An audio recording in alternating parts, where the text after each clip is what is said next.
I knew I had lost my place before Tristan Caldwell even said his name. The Grand Hall of the Aspen Creek Pack was a monument to Colorado's old power, with its towering vaulted ceilings, dark mahogany beams, and heavy chandeliers casting a golden suffocating glow over everything. Tonight the air was thick with the mingled scents of nearly 300 pack members, all standing in a wide, breathless circle around the carved stone mate platform.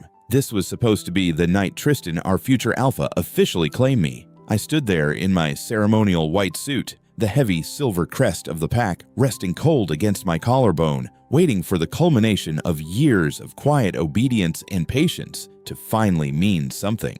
Then Tristan turned away. He didn't look at me with sudden shame or regret. He moved slowly with the deliberate grace of a man who had already practiced the motion in his mind and only needed his body to follow through.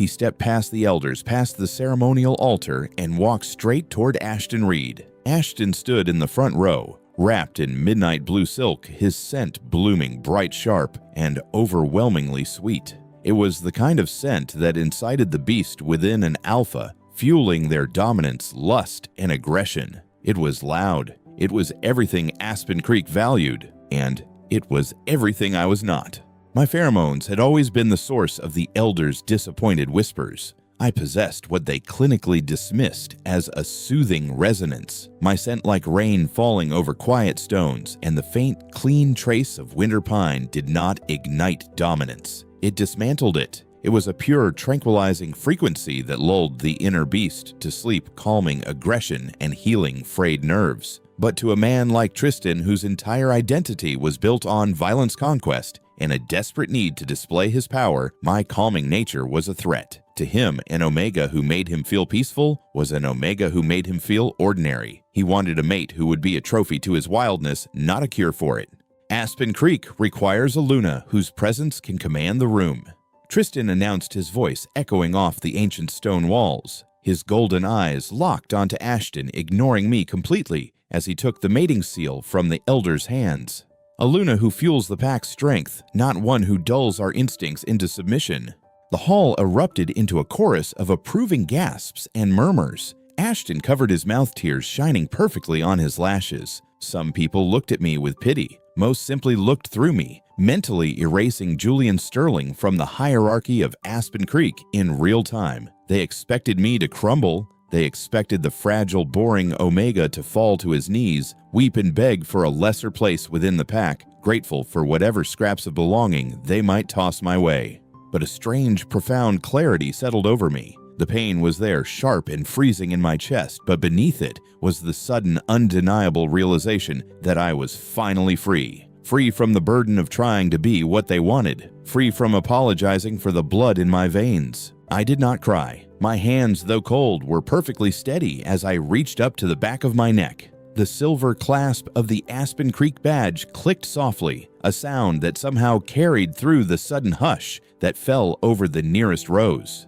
I unhooked it, letting the heavy metal slide from my throat. Without a single word, I stepped down from the mate platform and placed the crest gently on the lowest stone step. I didn't throw it. I didn't look back at Tristan, who now wore a tight, uncomfortable frown. I simply turned and walked down the central aisle. The crowd parted for me in absolute silence, as if I were a ghost they were suddenly afraid to touch. No one followed. No one called my name. The heavy oak doors closed behind me, cutting off the golden light and the stifling heat of the hall. The Colorado winter hit me immediately. The wind sweeping down from the Rocky Mountains was brutal, carrying thick, biting flakes of snow that immediately clung to my hair and my thin ceremonial suit. I walked toward the edge of the territory, heading for the desolate stretch of the state highway. With every step through the deepening snow, the artificial warmth of Aspen Creek faded, replaced by the raw, biting reality of the wilderness. I had no car, no thick coat, and nowhere to go, but my chest felt lighter than it had in years. My scent, finally unbound by the suppressive tease they used to force on me, began to seep into the frigid air, clean and completely my own. By the time I reached the dense pine forest bordering the highway, my body was shivering violently. The darkness beneath the trees was absolute, broken only by the pale moonlight filtering through the snow-laden branches. My ceremonial shoes were soaked through, and I had to pause to catch my breath, leaning my numb hand against a frozen trunk. That was when I saw them. Deep in the shadows about 20 yards away, a pair of eyes ignited in the dark. They were not golden like Tristan's, nor amber like a common wolf's. They were a piercing, luminescent ash-gray ancient and burning with a terrifying intensity. The air around me suddenly grew incredibly heavy, saturated with a crushed, bleeding pressure that made my knees buckle. It was an alpha aura, but chaotic, broken, and suffocatingly dark. A massive silhouette staggered out from behind a snow-drifted boulder. It was a northern wolf larger than any beast I had ever seen, its fur a ragged mix of pitch black and storm gray. The creature took one agonizing step forward, its massive paws sinking deep into the snow, and then it collapsed. A dark, metallic scent of blood tainted the crisp winter air. Any sane person would have run toward the highway. A beast of that size, emitting such an overwhelming, unstable aura, could tear me apart in seconds if it woke. My survival instinct screamed at me to flee. But as I stood there, shivering in the snow, looking at the massive, broken creature bleeding out in the cold, I thought of the Grand Hall. I thought of the feeling of being discarded simply because you did not fit someone else's definition of usefulness. I tightened my jaw, released a slow breath to push my soothing resonance outward into the cold night, and took a step toward the dark. Bozeman, Montana did not care about pack politics. It only cared if you had enough chopped wood to survive the night. 3 months had passed since I left the gilded cage of Aspen Creek. Using the meager savings I had managed to hide away over the years, I purchased a dilapidated cabin on the edge of the Montana wilderness and turned it into a makeshift animal rescue. Here, the air smelled of damp pine wood smoke and antiseptic, a stark contrast to the suffocating perfumes of my former life. More importantly, here, I was not broken. My soothing resonance, the very pheromones Tristan and the elders had dismissed as weak and useless, turned out to be a profound gift. While it did not ignite the dominance of a warmongering alpha, it worked absolute miracles on the broken and the wild. A traumatized lynx, a panicked stray dog, a wounded deer, all it took was a steady release of my scent. That quiet frequency of rain and winter pine, and their primal terror would melt into an exhausted, trusting calm. I had found my true pack among the voiceless. And then there was my permanent resident. I called him Ghost, mostly because the massive beast had practically haunted my small cabin since the night I dragged his bleeding, unconscious body from the Colorado snowstorm and drove him across state lines. He was a northern wolf, completely anomalous in his proportions. Even lying down, he took up the entirety of my only queen-sized mattress. His fur was a dense, ragged mixture of storm gray and pitch black, but it was his eyes that unsettled me the most. When he finally woke up 2 weeks ago, those ash-gray eyes had locked onto me not with the wild panic of an animal, but with a sharp, burning intelligence. He was also, without a doubt, the most infuriating patient I had ever encountered. Whatever had attacked him had left his genetic structure highly unstable. I suspected a heavy dose of illegal suppressants based on the metallic taint in his blood, which meant he was stuck in his shifted form until his body flushed the toxins. The side effect of this misery was that Ghost possessed the permanent facial expression of a chronically annoyed, oversized husky. "I know you are awake," I said, leaning against the bedroom door frame with a plastic syringe of antibiotic paste in my hand. On the bed, a massive furry mountain shifted. Ghost kept his back to me, aggressively burying his large snout beneath my favorite wool blanket. He let out a low, rumbling huff that sounded suspiciously like a groan of aristocratic indignation. "You haven't eaten your venison, and you spat out the pills I hid in the meat." I continued walking toward the bed. "Your fever broke, but the infection in your shoulder is still fighting. You need this." Ghost slowly turned his massive head. He glared at me. It wasn't a feral glare, it was a deeply judgmental one, as if he were deeply offended by the cheap brand of the medicine and my audacity to stand in his presence. He curled his upper lip, flashing a terrifying array of 2-inch fangs not to bite, but to make a point that he was an apex predator and he did not take liquid paste. I sighed, rubbing the bridge of my nose. 5 years ago, a single growl from an alpha would have sent me to my knees in submission, but I was an omega who had walked out on the future alpha of Aspen Creek in the middle of a blizzard. I was entirely out of patience for male tantrums, canine or otherwise. "All right," I said, my voice dropping into a flat, emotionless calm. "Have it your way." I turned around, walked out of the bedroom, and went straight to the sterile metal cabinet in the clinic room. When I returned a minute later, I wasn't holding the syringe. I was holding a shiny silver surgical tray. I set it down on the bedside table with a heavy metallic sound. Ghost's ears swiveled toward the sound. He lifted his massive head, eyeing the tray with sudden acute suspicion.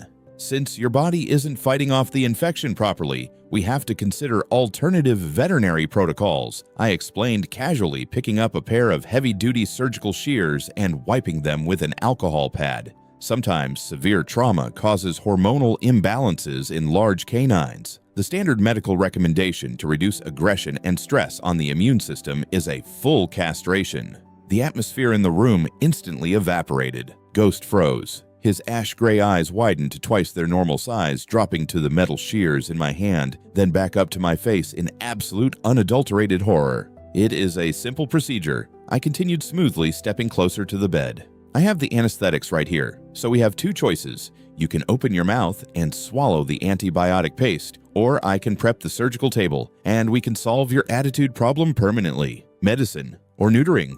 Pick one." For 3 long, agonizing seconds, the giant northern wolf stared at me, trying to gauge if I was bluffing. I didn't blink. I let my soothing resonance shift just slightly, turning the scent of gentle rain into the cold, unforgiving chill of a winter storm. Slowly, almost painfully, Ghost's ears flattened against his skull. The intimidating aura of the great beast vanished. He lowered his massive head to the edge of the mattress, let out a pathetic, high-pitched whine that completely ruined his fearsome image, and obediently opened his jaws. "Good boy," I praised sweetly. I quickly squirted the paste to the back of his throat and held his snout shut until he swallowed with a disgruntled gulp. He immediately turned away, curling into a tight, miserable ball of fur radiating wounded pride. I couldn't help the small, genuine smile that tugged at my lips. I reached out, gently scratching the thick fur behind his ears. He stiffened, but he didn't pull away. Later that evening, a heavy snowstorm rolled into Bozeman.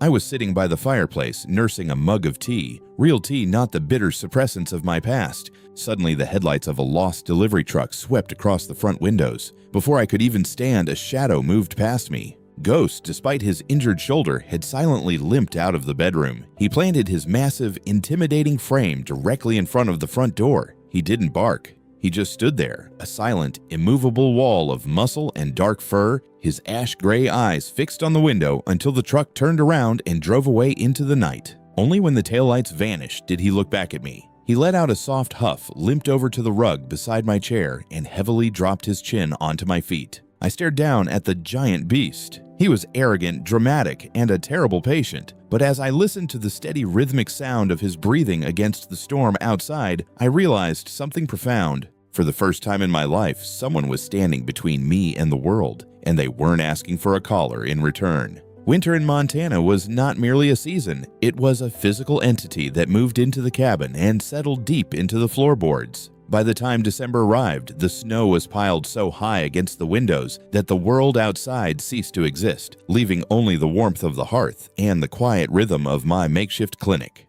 Word of my animal rescue had spread through the local town of Bozeman. They called me the Whisperer of the Woods, a slightly dramatic but well-meaning title. Hunters brought in injured falcons, rangers dropped off trapped bobcats. I never turned them away. I simply let my soothing resonance bleed into the room, a steady tranquilizing frequency of rain and pine, and watched their wild panic dissolve into manageable calm. Through it all, Ghost appointed himself as the undisputed chief of security. His physical recovery was miraculous, though his attitude remained utterly insufferable. The massive northern wolf refused to sleep anywhere, but on my bed he detested the cheap kibble I bought, and he possessed a possessive streak that bordered on the absurd. I realized the extent of his jealousy on a Tuesday afternoon. A stray orange tomcat, half frozen and missing a piece of its ear, had sought refuge in my clinic. After I bandaged its paw, the cat purred aggressively and attempted to climb into my lap while I was charting medical notes. Before the cat's paws even touched my jeans, a shadow fell over us. Ghost stood over my chair, a hulking mass of dark gray fur and lethal muscle. He didn't growl. He didn't bare his teeth. He simply lowered his massive head, locked his ash-gray eyes onto the small orange cat, and exhaled a single heavy breath. that carried the suffocating weight of an apex predator. The tomcat froze in midair, slowly lowered its paws, and carefully backed away under the nearest cabinet, deciding that the cold floor was vastly superior to my lap. "You are a bully," I scolded lightly, setting my pen down. Ghost huffed an arrogant sound of dismissal and heavily dropped his chin onto my thigh, effectively claiming the space the cat had just been denied. I shook my head, my fingers automatically sinking into the thick fur behind his ears. He let out a low rumble that vibrated through my bones, leaning into the touch. It was in these quiet moments that the lines between healer and patient began to blur. Later that night, the storm outside intensified, howling against the wooden walls of the cabin. I was sitting on the rug in front of the fireplace, a cup of chamomile tea warming my hands. I had rolled up the sleeves of my oversized wool sweater, staring blankly at the pale raised scars circling my wrists. They were not from chains. They were needle marks, remnants of the countless blood tests and the daily injections of the bitter suppressants the Aspen Creek elders had forced upon me. They were physical reminders of how hard I had tried to shrink myself to fit into Tristan's world. A cold nose suddenly nudged my arm. I blinked, pulling myself out of the dark spiral of memories. Ghost had left his spot on the queen mattress and was sitting beside me. In the flickering firelight, his immense size was awe-inspiring, easily towering over me, even while sitting. "I am fine," I murmured instinctively, pulling my sleeve down. Before I could cover the scars, a massive paw gently but firmly pinned my forearm to my knee. I froze. Ghost lowered his massive head. He didn't look at the scars, he looked directly into my eyes. For a split second, the sheer intensity of his gaze made my breath catch. There was no animal simplicity there. It was a look of profound, ancient understanding. Then he lowered his snout and dragged his warm, rough tongue gently over the pale marks on my wrist. The gesture was so incredibly tender, so starkly contrasting with his fearsome appearance, that a sudden lump formed in my throat. I didn't pull away. I closed my eyes and let my soothing resonance slip free, no longer holding it back to conserve energy. The scent of winter pine and rain washed over the room, thick and pure. I felt the immediate physical reaction in the beast beside me. Since I found him, his internal energy, his aura had always felt jagged, like broken glass grating against itself. It was the result of whatever poison had trapped him in this form. But as my pheromones wrapped around him, the chaotic energy began to smooth out. His ragged breathing deepened. The metallic taint of toxins in his scent began to fade, replaced by a rich, overwhelming scent of cedarwood and cold mountain air. Without thinking, I leaned my head against his thick shoulder. He shifted his weight, curling his massive body around me like a protective wall against the storm, resting his heavy head over my lap. They told me my silence was a void. I whispered into the quiet room, the heat of the fire warming my face. Tristan wanted a Luna who roared. He said my calm was just weakness in disguise. He never understood that it takes more strength to hold back the storm than to let it destroy everything. Ghost's ears twitched. He let out a soft rumbling vibration in his chest that sounded entirely too much like a hum of agreement. I tilted my head, looking down at him. He was watching me. Those ash-gray eyes were tracking the micro-expressions on my face, analyzing the cadence of my words. He wasn't just hearing my voice, he was listening to the grief beneath it. My heart gave a strange, uneven flutter. "You understand every word I say, don't you?" I asked softly. Ghost didn't blink. He just stared at me, the intelligence in his gaze burning bright and undeniable in the firelight. A shiver ran down my spine that had nothing to do with the winter draft. My fingers paused in his fur. I had spent my whole life surrounded by alphas who treated me like a fragile glass ornament, but looking into the eyes of this broken, arrogant, wild beast, I felt truly seen for the first time. I swallowed hard, the realization finally settling over me. "You are not just a wolf," I whispered into the silence. "Are you?" The fragile illusion of safety I had built in Montana shattered on a bleak Thursday morning. The warning didn't come from the wind, it came from Ghost. He had been dozing near the hearth when his ears suddenly pinned back flat against his skull. A low, bone-rattling snarl vibrated in his massive chest, a sound I had never actually heard him make before. A moment later, the disruptive roar of high-end engines tore through the quiet sanctuary of the pine forest. I stepped out onto the porch, pulling my thick wool cardigan tighter against the biting chill. 3 armored black SUVs, their sides emblazoned with the heavy silver crest of the Aspen Creek Pack, tore up the snow-packed driveway. They parked aggressively, forming a half circle that effectively boxed in my small clinic. The heavy doors opened. My breath hitched, forming a white cloud in the freezing air. Tristan Caldwell stepped out into the snow. He was draped in a tailored cashmere coat that looked absurdly out of place in the raw wilderness. Behind him, half a dozen pack enforcers piled out, heavily muscled and radiating the aggressive, suffocating pheromones of typical Aspen Creek alphas. Julian. Tristan called out, his golden eyes sweeping over my worn clothes, the faded paint of the cabin, and the chopped wood stacked by the door. His lips curled into a sneer of profound pity. "Look at you! We thought you had frozen to death in a ditch somewhere, but instead, you are out here playing in the dirt with strays." I didn't flinch. I didn't lower my eyes the way the old Julian would have. I stood on my porch, my posture straight, my hands resting calmly in my pockets. "You are trespassing, Tristan," I said, my voice steady and devoid of the deference he expected. "Turn your cars around and leave." Tristan laughed, a sharp, dismissive sound. "Always so dramatic." "I am not here for you, Julian. Aspen Creek is expanding. We are building a new winter retreat, and this pathetic little plot of land happens to be exactly where our main access road needs to go."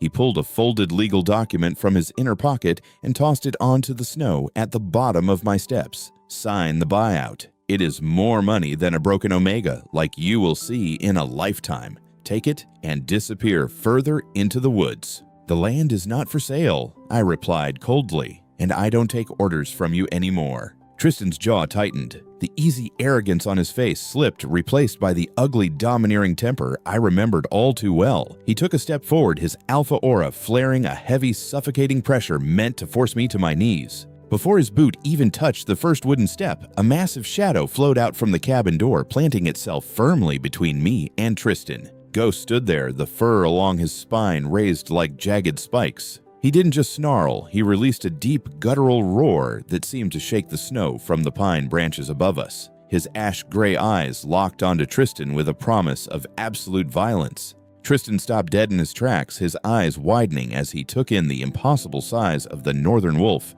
but fear quickly gave way to a cruel, greedy curiosity.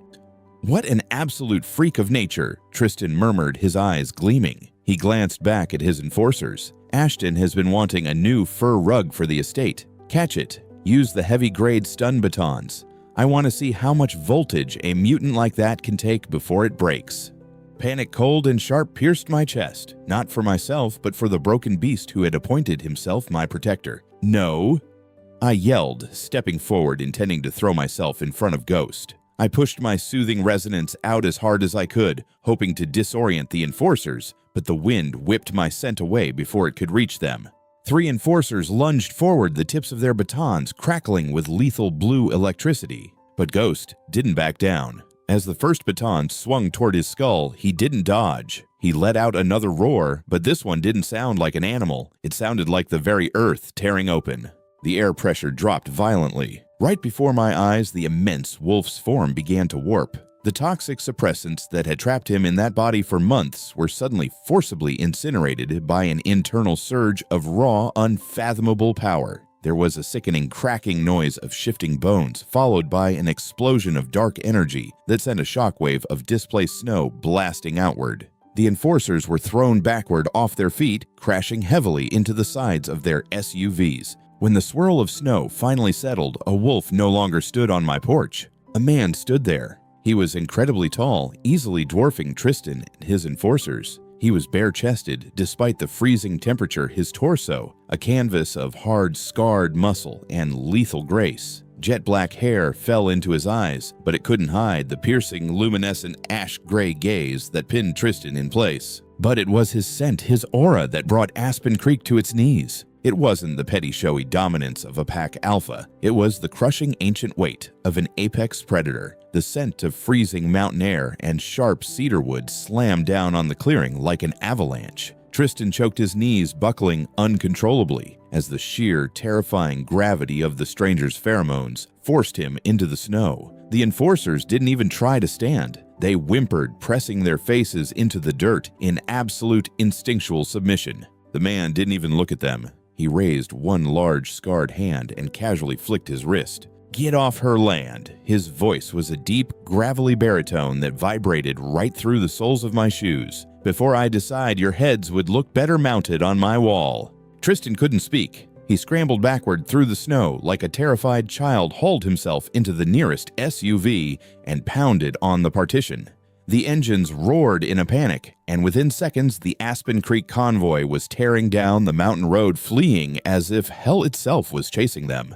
The heavy silence of the winter woods returned, broken only by my ragged breathing. I stood frozen against the cabin wall, my heart hammering wildly against my ribs. I stared at the towering, terrifying Alpha who had just dismantled my past with a single breath. The fearsome aura that had crushed Tristan abruptly vanished, pulled back with flawless, absolute control. The giant man slowly turned around to face me. He looked down at my wide, shocked eyes, brushing a few flakes of snow from his broad shoulder.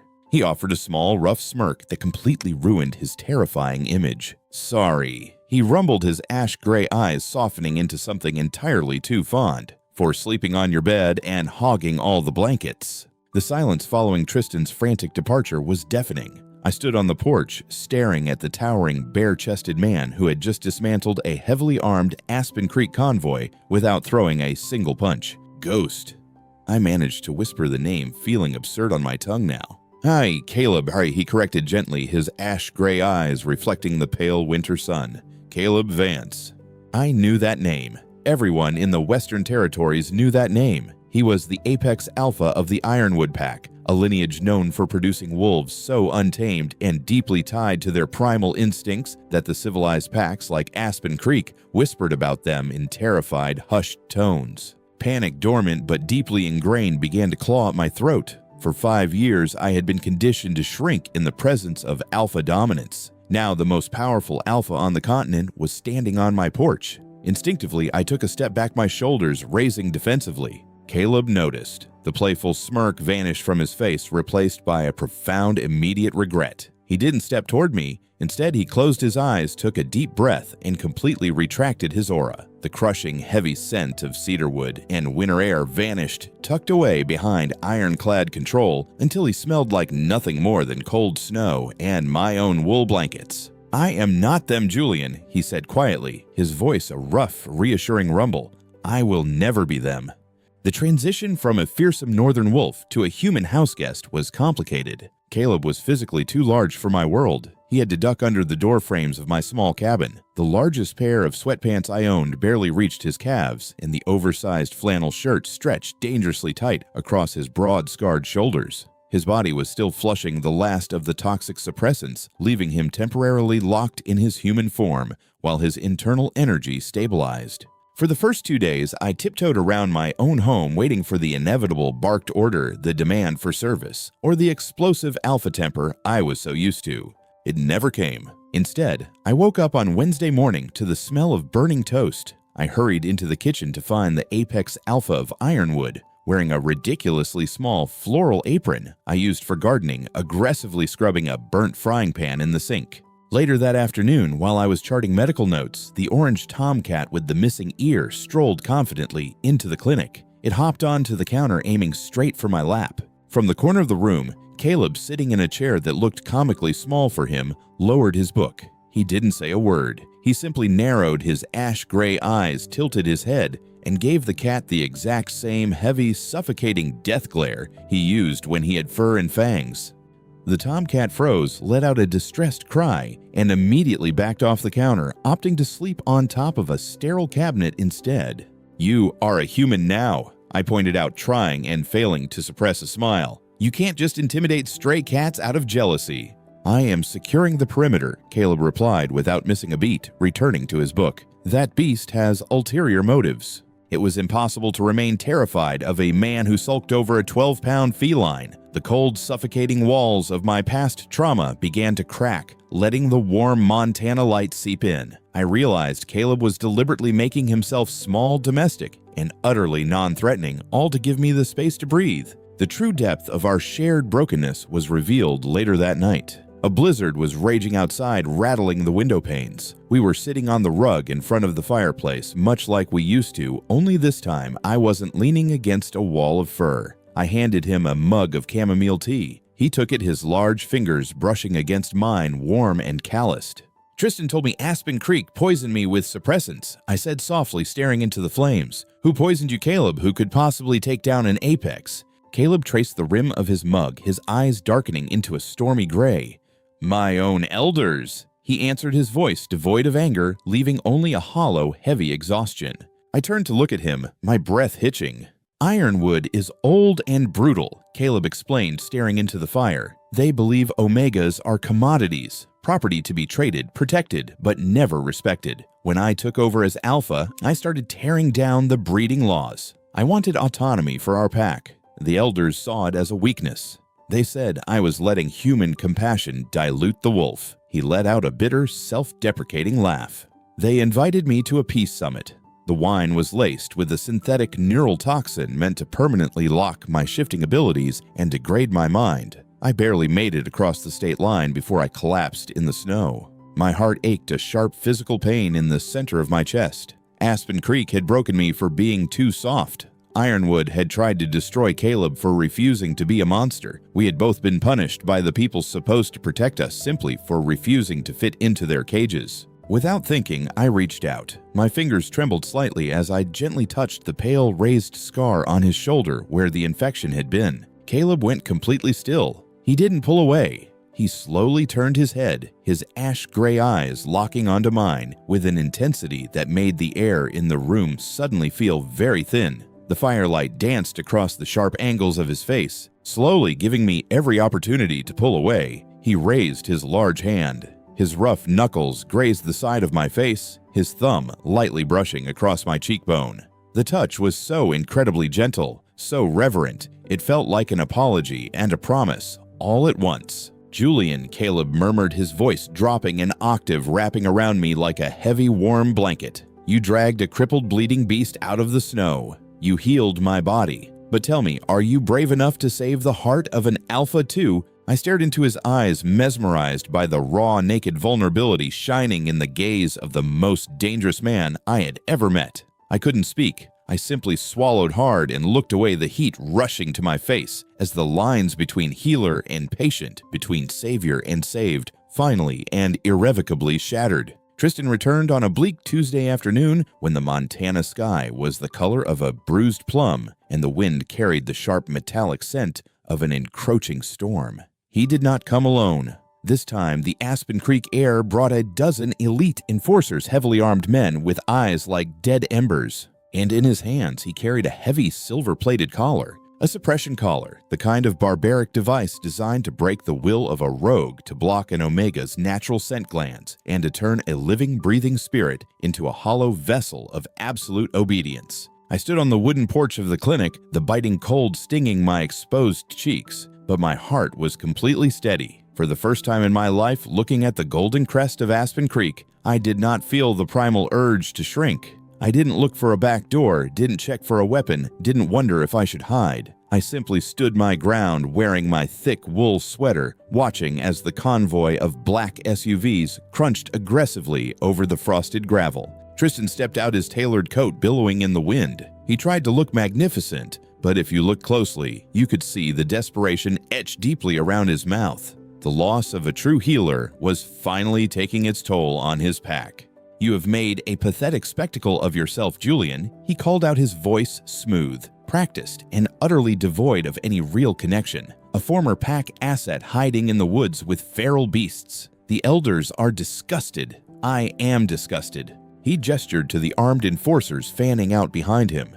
We are here to bring you back. For your own safety, of course. Aspen Creek requires your unique services. We have even prepared a way to keep your fragile mind focused. He held up the heavy collar. The metal glinted in the dying light, a circle of cold, unyielding iron meant for a slave. I am not going anywhere, Tristan, I said. My voice did not shake. I didn't need it to. Tristan laughed, a sharp, dismissive sound that was instantly swallowed by the mountain wind. You don't get to choose. You never did. You were a weak mistake I was kind enough to tolerate, and now you are a runaway property I am forced to retrieve. Grab him. If that giant mutt shows up again, shoot it. The enforcers moved. They were fast-trained and ruthless, their alpha pheromones flaring aggressively to force me into submission. But as they lunged forward, the world seemed to slow down. I looked at Tristan, then at his men, and finally I looked at the silence inside me. The silence I had spent years trying to suppress, trying to dim with bitter tea, trying to hide out of fear.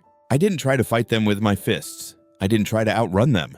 I closed my eyes, took a deep, freezing breath, and let go of the dam. I reached deep into my blood, past the trauma, past the fear, and found the soothing resonance not as a gentle whisper, but as a roaring avalanche. I pushed it outward, a tidal wave of pure, crystalline intent. It wasn't a physical force, but the effect was immediate and devastating. The air pressure in the yard dropped with a sickening impact. The enforcers froze in mid-stride. Their eyes, once dead and focused on violence, suddenly went blank. The assault rifles and stun batons in their hands clattered to the frozen ground with heavy metallic sounds. It was as if their inner wolves, the very source of their aggression and dominance, had been forcefully suffocated by an ocean of absolute calm. They didn't scream, they simply collapsed to their knees in the snow, their heads bowing, their bodies trembling under the sheer crushing weight of my tranquility. Tristan was the last one standing, his face twisted in confusion, then pure, unadulterated horror as he felt his own inner beast whimper and curl up in terror. He grabbed for his sidearm, but his hands wouldn't obey. He stumbled his knees, hitting the gravel. What are you?" He wheezed, his golden alpha aura shattering like fragile glass under a heavy hammer. "I am the frequency you were too small to hear," I said, my voice echoing with a power that wasn't just mine. Then the true storm arrived. It started as a low rumble, a vibration that shook the very foundations of the Rocky Mountains. From the tree line emerging from the shadows, like ghosts of the ancient forest, came the Ironwood fleet. Dozens of sleek, armored SUVs tore through the snow headlights, blazing, forming an impenetrable wall of steel around my clinic. They didn't act like mere enforcers, they acted like an apex pack.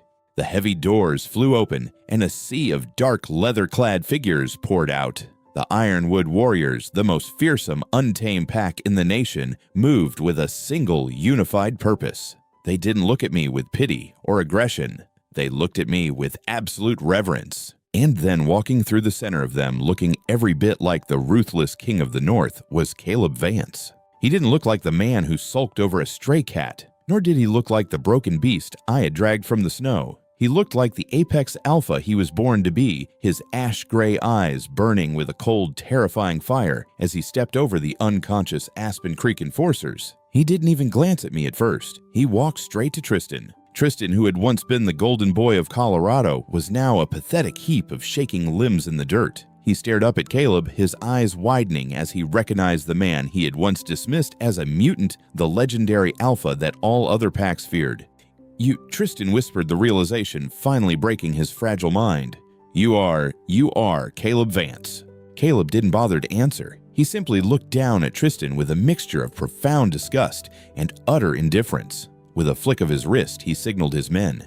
They moved forward, effortlessly stripping the suppression collar from Tristan's trembling fingers and tossing it into the mud where it belonged. The battle was over before it had truly begun. Caleb turned then, his eyes finding mine. The terrifying fire in his gaze instantly softened into something raw, something naked, and overwhelmingly sincere. He didn't approach me like an alpha claiming his territory. He didn't stand over me. He walked to the bottom step of my porch and dropped to one knee. The silence that followed was absolute. Following their alpha's lead, the entire Ironwood pack, hundreds of the most dangerous wolves in the country, knelt in the snow.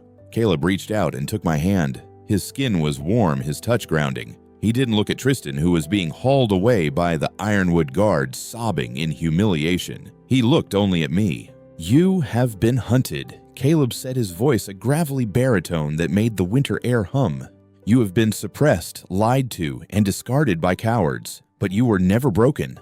He bowed his head, his forehead resting gently against the back of my hand. "My people and I have spent our lives fighting for freedom," he murmured, his voice humble, his posture one of absolute devotion.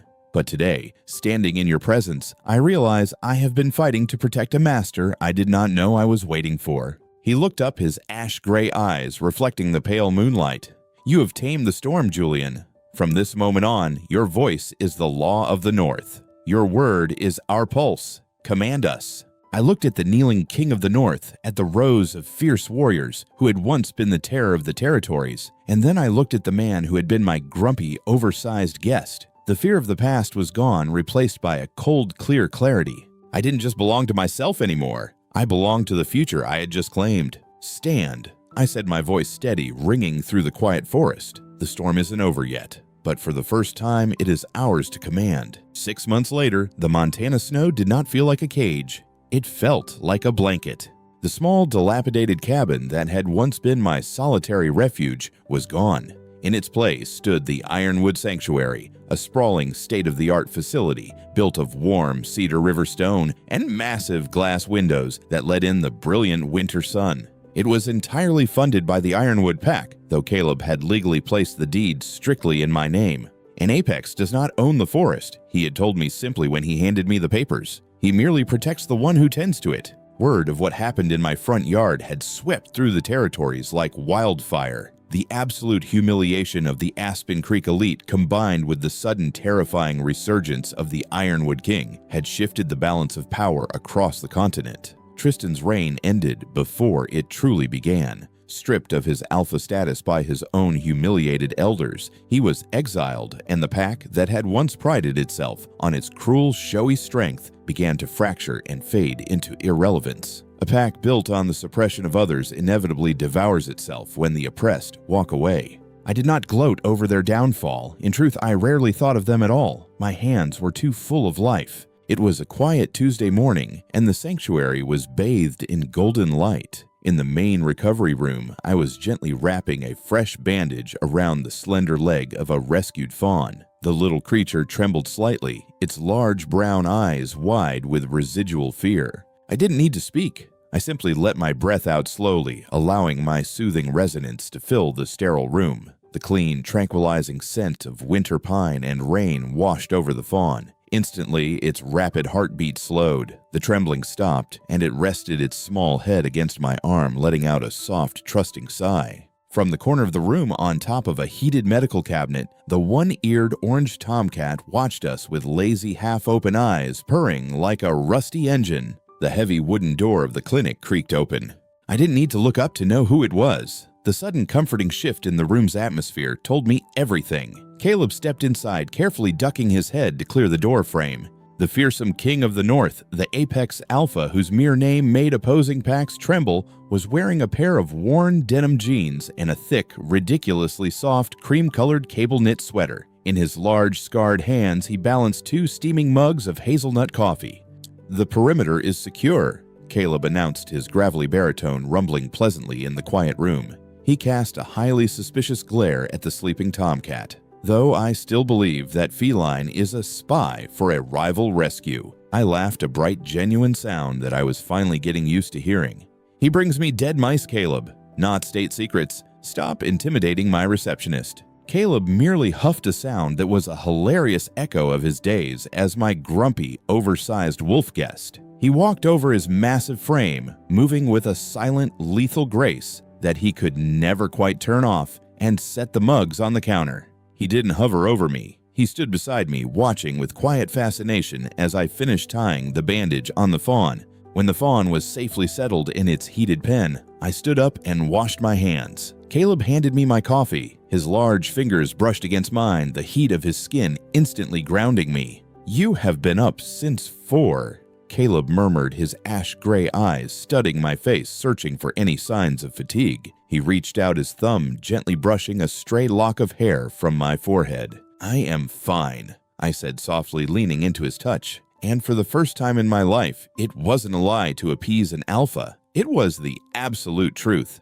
Caleb's hand slid down his rough thumb, lightly tracing the faint, pale scars on my wrist, the last physical reminders of the Aspen Creek suppressants. He didn't look at them with pity or anger anymore. He looked at them with a profound, quiet reverence, as if they were medals of a war I had fought and won alone. He stepped closer, closing the distance between us until I was completely enveloped in his warmth. He didn't push his pheromones onto me. He never did. Instead, he waited. I smiled, closing my eyes, and let my scent rise up to meet his. It was a beautiful, invisible dance. My scent of rain-washed pine and warm honey intertwined perfectly with his heavy, ancient aura of sharp cedarwood and freezing mountain air. There was no clash of dominance. There was no submission. It was a perfect harmonious frequency, two broken melodies combining to create a symphony that resonated deep into our souls. They used to tell me, I whispered, resting my forehead against his broad chest, listening to the steady, powerful thud of his heart, that a true Luna had to be a fire that fueled the Alpha's rage. They said peace was a weakness. Caleb wrapped his massive arms around my waist, pulling me securely against him. He rested his chin on top of my head, letting out a long, contented breath. They were fools. Caleb rumbled softly, his voice vibrating through my bones. Any beast can burn down a forest, Julian. It takes a god to make it grow. He pressed a lingering, tender kiss to the crown of my head. You are not my weakness. You are the only reason my strength has any meaning. I tilted my head up, meeting his luminescent ash-gray eyes. There were no chains here, no collars, no suppressants, no expectations of shrinking to fit into someone else's shadow. True healing, I had learned, wasn't about finding a stronger alpha to submit to or a thicker cage to hide inside. True healing was finding someone who possessed the power to destroy the world, but chose instead to sheathe his claws, put on a ridiculous sweater, and make you coffee. Come on, I said softly, taking his massive scarred hand in mine. The sun is up. The pack is waiting. Caleb smiled, a small private curve of his lips that belonged only to me. He tightened his grip on my hand, his thumb stroking my knuckles. Lead the way. We walked to the heavy oak doors of the sanctuary. I didn't hesitate. I pushed them open, and the brilliant, blinding light of the Montana morning poured in. The frigid winter air bit at my cheeks, but I wasn't shivering. I stood on the porch with the King of the North by my side, looking out at the sprawling snow-covered pines, the clear blue sky, and the beautiful, untamed world that was finally mine to live in. The storm was over, and the winter had never felt so warm.